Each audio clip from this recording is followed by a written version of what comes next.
sa akin ni Crisanta ang sumpa na yun. Imposible naman tatanggalin niya lang yun ang kusa.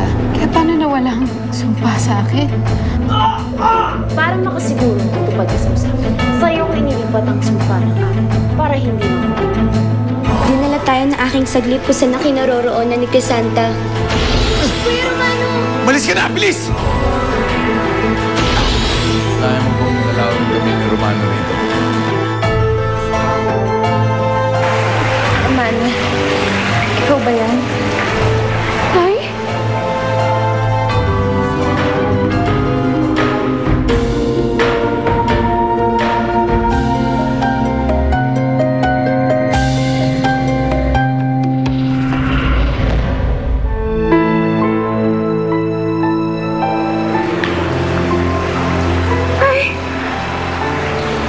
Sugat po kayo. Mika, halika, tulungan mo ako.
Hindi ako makapaniwala na nandito ka na.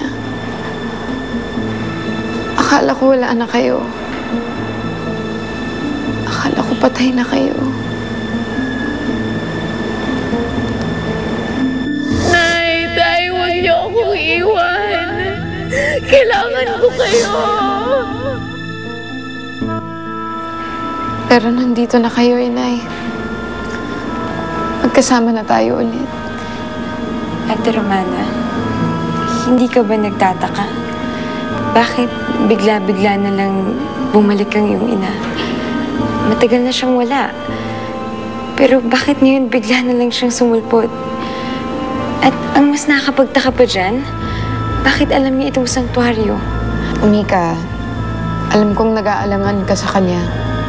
Pero wala ka dapat ipag-alala. Alam kong malilinawan tayong lahat pag nagising na si Inay. Pero ang hirap lang paniwalaan na andito na talaga siya.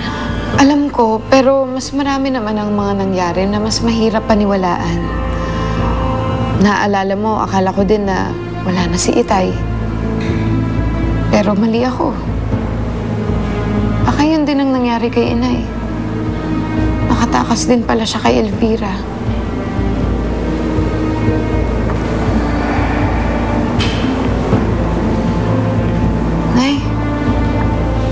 Nay, gising na kayo. Anak, naman.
Sandali!